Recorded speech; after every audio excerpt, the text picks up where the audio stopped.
शब्दांच्या जाती बरोबर. अजून अजून काय काळ बरोबर. अजून अव्यय बरोबर. माहिती ना माझं आपल्याला शब्द आज व्याकरण शिकायचे मराठी व्याकरण. संधी व संधीचे प्रकार. हा काय शिकायचे आपल्याला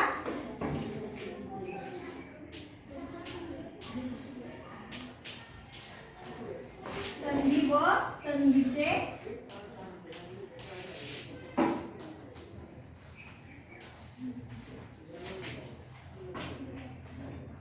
प्रकार.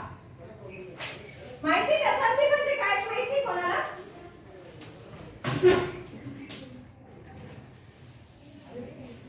संधी म्हणजे काय माहिती का? संधी तुम्हाला आता एखादी संधी दिली तुम्ही एखादी संधी दिली त्या संधीचं काय करता तुम्ही? सोनं करता ना. आता तुम्हाला मी सांगितलं काल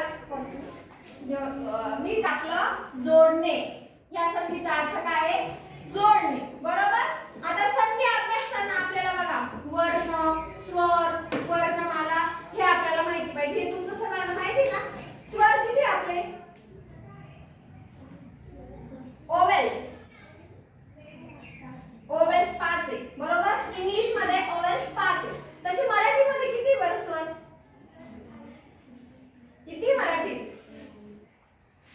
स्वर कोणते मराठीचे 14 आहे बरोबर. बरोबर बरोबर. किती आहे स्वर आणि आपण काय करू आणि वर्ण किती मापले क ते य किती वर्ण आहेत?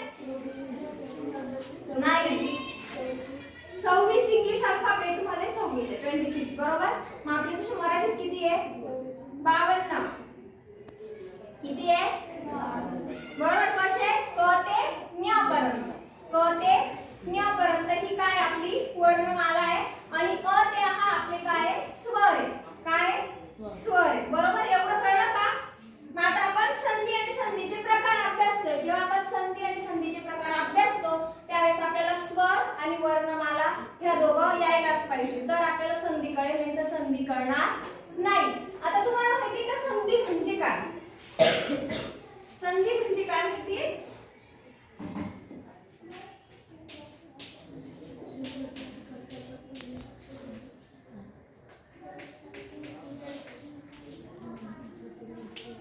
इथला थोडासा फुल देऊ थोडा थांबून घ्या.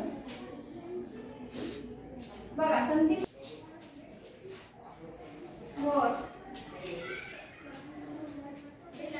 म्हणजे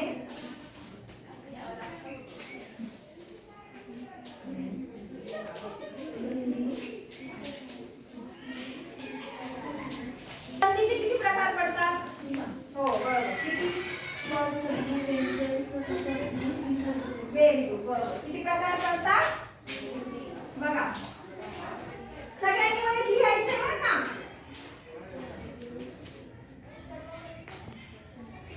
संधीचे प्रकार किती मापले? 3 प्रकार आहे. पहिली कोणती आहे? स्वर संधी. स्वर संधी बरोबर. आता मी स्वर संधी सांगितली तुम्हाला. एका पाठोपाठ एक स्वर जेव्हा येतात तेव्हा काय होते? स्वर संधी होते. काय होते? कोणती संधी म्हणतात? व्यंजन संधी म्हणतात. लक्षात ठेवायचं.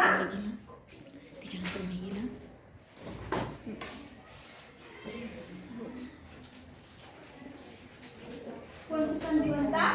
व्यंजन संधी. त्याच्यानंतर आपली तिसरी संधी आहे विसर्ग. विसर्ग सगळ्यांना माहिती ना. विसर्गाचं चिन्ह कसं दाखवतो आपण? विसर्गाचं चिन्ह कसं दाखवतो? हे 2 डॉट म्हणजे विसर्ग बरोबर. हे 2 डॉट म्हणजे विसर्ग. मग आपल्याला जेव्हा विसर्ग संधीचा अभ्यास करावा लागेल तेव्हा आपल्याला हे डॉट म्हणजे याला काय म्हणतात हे आपल्याला माहिती पाहिजे बरोबर.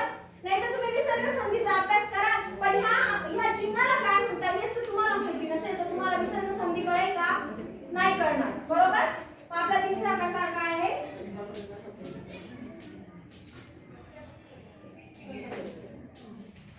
विसर्ग संधी बरोबर.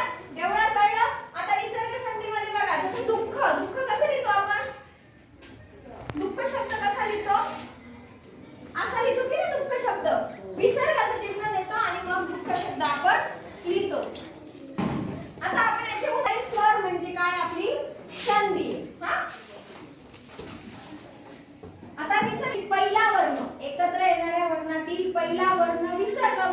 वर्ण व्यंजन किंवा स्वर. म्हणजे पहिला वर्ग विसर्ग, मी तुम्हाला सांगितलं विसर्ग म्हणजे काय, दोन भाग. पहिला वर्ग विसर्ग आणि दुसरा व्यंजन आणि तिसरा स्वर असतो, तेव्हा त्या संधीला काय म्हणतात, विसर्ग संधी म्हणतात. हा कळलं. आता बघा आपण पहिले स्वर संधीचं उदाहरण बघू. हा एक दोन उदाहरण स्वर संधी. स्वर संधीमध्ये बघा तुम्ही कसं विद्यार्थी लिहितात, काय लिहितात, विद्यार्थी शब्द कसा लिहिता तुम्ही, विद्यार्थी, बरोबर. विद्यार्थी शब्द सगळे असंच लिहिता ना, का अजून वेगळा लिहितात, नाही. मग आपण आता जर ह्या शब्दाची फोड केली, काय केली आपण ह्या शब्दाची फोड केली, तर काय होईल मग, विद्या अधिक, बरोबर. काय होईल, विद्या, हे बघा, विद्या अधिक अर्थी. आपली व्याख्या काय होती, एका पाठोपाठ येणारे स्वर म्हणजे काय, स्वर संधी. एका पाठोपाठ येणारे स्वर म्हणजे काय, स्वर संधी. मग आता बघा इथे विद्या, अ चा उच्चार होतोय की नाही, विद्या अ चा उच्चार होतोय, आणि इथे काय आले, अर्थी. म्हणजे एका पाठोपाठ एक काय आले, स्वर आले. लक्षात येतंय का, एका पाठोपाठ एक काय आले, स्वर आले. मग ह्या दोन एका पाठोपाठ एक येणाऱ्या स्वरालाच आपण काय म्हणतो, स्वर संधी म्हणतो. बरोबर. समजलं एवढं, उदाहरण समजलं का. जरा बघा पुढचा शब्द बघा आता, काय शब्द आहे, बरोबर, देव अधिक आलय. पण देव आलय कसं काय झालं, देव अ चा उच्चार झाला ना, अ, देव आलय, देवालय. जेव्हा स्वर जवळ जवळ येतात तेव्हा कोणती संधी होते, मग स्वर संधी होते. समजतंय ना. हा मग देव अधिक,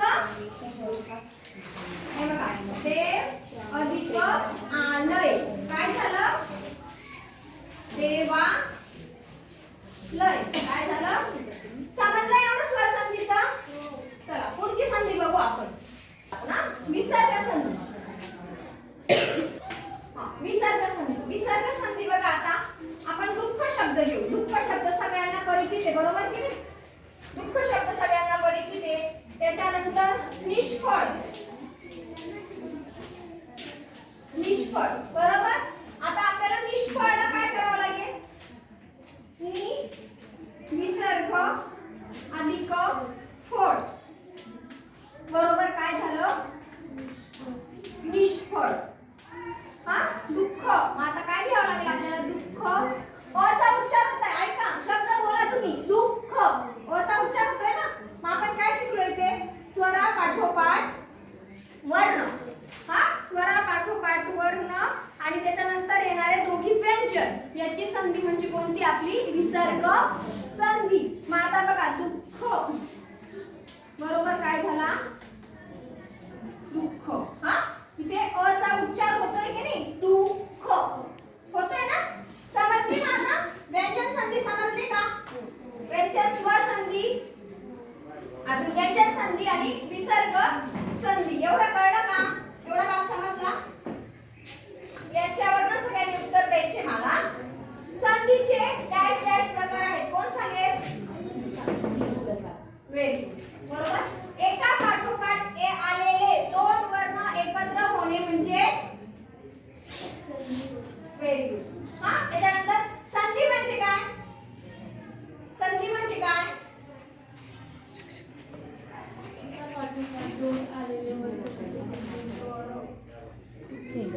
दोघां लोक नाही व्यंजन संधी म्हणजे काय, व्यंजन संधी म्हणजे काय, कोण सांगेल,